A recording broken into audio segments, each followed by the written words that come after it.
মার্কিন যুক্তরাষ্ট্রের সিনেট এবং যুক্তরাজ্যের হাউস অফ লোর্ডস হাউস উভয়ই তাদের সংশ্লিষ্ট আইনসভার উচ্চকক্ষ আপার হাউস। তবে তাদের গঠন, ক্ষমতা, কার্যাবলী এবং ঐতিহাসিক ভিত্তিতে উল্লেখযোগ্য পার্থক্য রয়েছে। এখানে তাদের মধ্যে একটি তুলনামূলক আলোচনা দেওয়া হল। ১. গঠন ও সদস্য নির্বাচন কম্পোজিশন মেম্বারশিপ। মার্কিন সিনেট নির্বাচিত, প্রতিটি রাজ্য থেকে জনপ্রিয় ভোটে সরাসরি নির্বাচিত ২ জন করে সিনেটর, মোট ১০০ জন। মেয়াদ ৬ বছর। প্রতি ২ বছরে ১/৩ সিনেটর পুনর্নির্বাচনের মুখোমুখি হন। যোগ্যতা: কমপক্ষে ৩০ বছর বয়স, কমপক্ষে ৯ বছর মার্কিন নাগরিক, নির্বাচনের সময় যে রাজ্যের প্রতিনিধিত্ব করেন তার বাসিন্দা হতে হয়। ব্রিটিশ লর্ডসভা প্রধানত নিযোগপ্রাপ্ত, সদস্যদের বেশিরভাগই নিযোগপ্রাপ্ত অ্যাপয়েন্টেড, বংশানুক্রমিক হেরেডিটারি, সংখ্যা খুবই সীমিত, এবং আধ্যাত্মিক লর্ড স্পিরিচুয়াল, উচ্চপদস্থ বিস্পগণ। নিযোগ: প্রধানমন্ত্রীর পরামর্শে রাজা রানী কর্তৃক জীবনপিয়ন্ত লাইফ পিয়ার্স নিযোগ করা হয়। একটি স্বাধীন House of Lords appointment commission সুপারিশ করে। মেয়াদ: বংশানুক্রমিক ও আধ্যাত্মিক লর্ডদের বাদ দিলে জীবনপিয়ন্ত লর্ডগণ আমৃত্যু বা স্বেচ্ছায় অবসর না নেওয়া পর্যন্ত পদে থাকেন। সদস্য সংখ্যা স্থির নয়, বর্তমানে ৭-৮০ জনের কাছাকাছি, যা সিনেটের তুলনায় অনেক বড়। ২. ক্ষমতা ও ভূমিকা পাওয়ার্স রোল। মার্কিন সিনেট শক্তিশালী ও সমক্ষমতাসম্পন্ন হাউস অফ রিপ্রেজেন্টেটিভসের সাথে আইন প্রণয়নে প্রায় সমান ক্ষমতা ভোগ করে। প্রায় সব আইনই উভয় কক্ষে পাস হতে হয়। অনন্য ক্ষমতা: রাষ্ট্রপতি কর্তৃক প্রস্তাবিত আন্তর্জাতিক চুক্তি অনুমোদন ওয়েটিফিকেশন ২/৩ সমর্থন প্রয়োজন। রাষ্ট্রপতি কর্তৃক প্রস্তাবিত গুরুত্বপূর্ণ পদে সুপ্রিম কোর্টের বিচারপতি, ক্যাবিনেট সচিব, রাষ্ট্রদূত প্রভৃতি নিযোগ অনুমোদন কনফার্মেশন সরল সংখ্যাগরিষ্ঠতা। মহিযোগ ইমপিচমেন্ট প্রক্রিয়ায় বিচারকার্য পরিচালনা, হাউস অভিযোগ আনলে সিনেট বিচার করে। ফিলিবাস্টার বিতর্ক অনির্দিষ্টকাল ধরে চালিয়ে আইন পাস বা ভোটিং বিলম্বিত করার ক্ষমতা, যদিও কিছু নিয়ম রয়েছে। ব্রিটিশ লর্ডসভা পরামর্শদাতা ও পরিমার্জনকারী, আইন প্রণয়নে এর ক্ষমতা হাউস অফ কমন্সের তুলনায় সীমিত।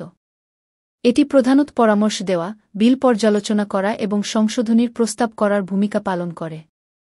বিল বিলম্বিত করার ক্ষমতা: বেশিরভাগ বিল, অর্থ বিল ছাড়া, সর্বোচ্চ ১ বছর, সাধারণত ২টি সংসদীয় অধিবেশন, বিলম্বিত করতে পারে। এরপর হাউস অফ কমন্স তা পুনরায় পাস করলে তা রাজকীয় সম্মতি পেতে পারে। অনন্য ভূমিকা: বিচারিক কার্যাবলী: এটি যুক্তরাজ্যের সর্বোচ্চ আপিল আদালতের supreme court of the United kingdom ভূমিকা পালন করত, কিন্তু ২০০৯ সাল থেকে এই ভূমিকা নতুন প্রতিষ্ঠিত সুপ্রিম কোর্টের কাছে হস্তান্তরিত হয়েছে। তবে কিছু আনুষ্ঠানিক বিচারিক দায়িত্ব এখনও রয়েছে। দীর্ঘমেয়াদী কম জনপ্রিয় বিষয় পর্যালোচনা: প্রায়ই জটিল বা দীর্ঘমেয়াদী বিষয়গুলোতে গভীরভাবে পরীক্ষা-নিরীক্ষা করে। আর্থিক বিলে সীমিত ক্ষমতা: অর্থ বিল, ট্যাক্সেশন অ্যান্ড স্পেন্ডিং বিলস, সংশোধন বা ১ মাসের বেশি বিলম্ব করতে পারে না। ৩. ঐতিহাসিক উৎস ও উদ্দেশ্য হিস্টোরিক্যাল অরিজিন পারপোজ। মার্কিন সিনেট যুক্তরাষ্ট্রের সংবিধানের মাধ্যমে প্রতিষ্ঠিত ১৭৮৯। এর মূল উদ্দেশ্য ছিল রাজ্যগুলোর প্রতিনিধিত্ব নিশ্চিত করা, প্রতিটি রাজ্য সমান সংখ্যক সিনেটর পায়, এবং জনপ্রিয় হাউস অব রিপ্রেজেন্টেটিভস তাৎক্ষণিক চাহিদার বিপরীতে স্থিতিশীলতা, অভিজ্ঞতা ও দীর্ঘমেয়াদী চিন্তা প্রদান করা। এটি চেকস অ্যান্ড ব্যালান্সের একটি কেন্দ্রীয় স্তম্ভ। ব্রিটিশ লর্ডসভা শতাব্দী প্রাচীন ইতিহাস থেকে বিবর্তিত হয়েছে অভিজাতদের পরিষদ হিসেবে। ঐতিহ্যগতভাবে অভিজাততন্ত্র, চার্চ এবং পরবর্তীতে রাজনৈতিক অভিজ্ঞদের প্রতিনিধিত্ব করে। এর ঐতিহাসিক ভূমিকা ছিল রাজাকে পরামর্শ দেওয়া এবং কমন্সের অতিবেগবান সিদ্ধান্তে লাগাম পরানো। আধুনিক যুগে এর ভূমিকা পরিমার্জন ও পরামর্শদানে রূপান্তরিত হয়েছে, যদিও গণতান্ত্রিক বৈধতা নিয়ে প্রশ্ন রয়েছে। ৪. গণতান্ত্রিক বৈধতা ডেমোক্রেটিক লেজিটিমেসি। মার্কিন সিনেট সরাসরি জনগণ কর্তৃক নির্বাচিত হওয়ায় প্রত্যক্ষ গণতান্ত্রিক বৈধতা রয়েছে, যদিও প্রতিটি রাজ্যের সমান প্রতিনিধিত্ব জনসংখ্যার ভিত্তিতে সমতা নাও বজায় রাখতে পারে, যেমন ছোট ও বড় রাজ্যের সমান ভোট। ব্রিটিশ লর্ডসভা সরাসরি জনগণের ভোটে নির্বাচিত নয় বলে এর গণতান্ত্রিক বৈধতা নিয়ে যুক্তরাজ্যে দীর্ঘদিন ধরে বিতর্ক ও সংস্কারের দাবি রয়েছে। নিযোগপ্রাপ্ত সদস্যপদের প্রধান দুর্বলতা হিসেবে বিবেচিত হয়। ৫. সংস্কার রিফর্ম। মার্কিন সিনেট সংবিধান সংশোধনের মাধ্যমে সংস্কার খুব কঠিন। নির্বাচন পদ্ধতি বা গঠনের মৌলিক পরিবর্তন বিরল। ব্রিটিশ লর্ড সভা অনেকবার সংস্কার করা হয়েছে। 1911 ও 1949 সালের সংসদ আইন কমন্সের উপর লর্ডসের আধিপত্য কমানো এবং তাদের বিল বিলম্বের ক্ষমতা সীমিত করা। 1958 সালের লাইফ পিয়ারেজ অ্যাক্ট জীবনপিয়ন্ত লর্ড নিযোগের ব্যবস্থা চালু করা। 1999 সালের হাউস অফ লর্ডস অ্যাক্ট বংশানুক্রমিক লর্ডের সংখ্যা 9 জনে হ্রাস করা, পূর্বে কয়েকশত ছিল। 2005 সালের সাংবিধানিক সংস্কার আইন লর্ড চ্যান্সেলরের ভূমিকা পরিবর্তন। 2009 সালে সর্বোচ্চ বিচারিক কার্যাবলী নতুন সুপ্রিম কোর্টে স্থানান্তর। চলমান বিতর্ক সম্পূর্ণ বা আংশিক নির্বাচিত দ্বিতীয় কক্ষে রূপান্তরের প্রস্তাব নিয়ে বিতর্ক অব্যাহত রয়েছে। সংক্ষিপ্ত সারণী সামারি টেবল। বৈশিষ্ট্য মার্কিন সিনেট ব্রিটিশ লর্ড সভা হাউস অব লর্ডস। গঠন 100 জন, প্রতি রাজ্য 2 জন, সরাসরি নির্বাচিত। 7-8 জন, প্রধানত নিযোগপ্রাপ্ত, জীবনপিয়ন্ত, কিছু বংশানুক্রমিক ও আধ্যাত্মিক।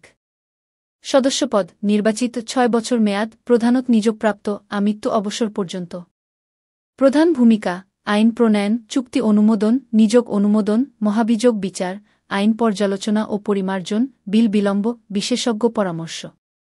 আইনি ক্ষমতা হাউজের সাথে প্রায় সমান, অনন্য সাংবিধানিক ক্ষমতা হাউস অফ কমন্সের চেয়ে কম, বিল বিলম্বের সীমিত ক্ষমতা। গণতান্ত্রিক বৈধতা উচ্চ, সরাসরি নির্বাচিত, নিম্ন, নিযোগপ্রাপ্ত, বিতর্কিত। ঐতিহাসিক ভিত্তি রাজ্যগুলোর সমান প্রতিনিধিত্ব, স্থিতিশীলতা, ঐতিহ্যবাহী অভিজাত পরিষদ, রাজাকে পরামর্শদান। সংস্কার বিরল ও কঠিন, সাংবিধানিক সংশোধন প্রয়োজন, ঘন ঘন সংস্কার, বংশানুক্রমিক লর্ড হ্রাস, বিচারিক ক্ষমতা স্থানান্তর ইত্যাদি। উপসংহার কনক্লুশন। মার্কিন সিনেট একটি শক্তিশালী, নির্বাচিত উচ্চকক্ষ যার আইন প্রণয়ন, নির্বাহী নিযোগ অনুমোদন এবং চুক্তি অনুমোদনে অত্যন্ত গুরুত্বপূর্ণ ক্ষমতা রয়েছে। এটি যুক্তরাষ্ট্রের যুক্তরাষ্ট্রীয় কাঠামো ও চেকস অ্যান্ড ব্যালান্সের কেন্দ্রবিন্দু। অন্যদিকে ব্রিটিশ লর্ড সভা প্রধানত একটি নিযোগপ্রাপ্ত, পরামর্শদান ও পরিমার্জনকারী সংস্থা যার আইন প্রণয়নের ক্ষমতা হাউস অফ কমন্সের তুলনায় ইচ্ছাকৃতভাবে দুর্বল রাখা হয়েছে। এর ভূমিকা অভিজ্ঞতা ও বিশেষজ্ঞ জ্ঞান সরবরাহ করা এবং কমন্সের তাৎক্ষণিক সিদ্ধান্তগুলো পরীক্ষা করা। লর্ডসের গঠন ও গণতান্ত্রিক ঘাটতি নিয়ে যুক্তরাজ্যে ক্রমাগত বিতর্ক চলমান। উভয় সংস্থাই তাদের নিজ নিজ রাজনৈতিক ব্যবস্থায় গুরুত্বপূর্ণ ভূমিকা পালন করলেও তাদের ক্ষমতা, গঠনপ্রণালী এবং জনগণের কাছে জবাবদিহিতার মাত্রায় মৌলিক পার্থক্য বিদ্যমান।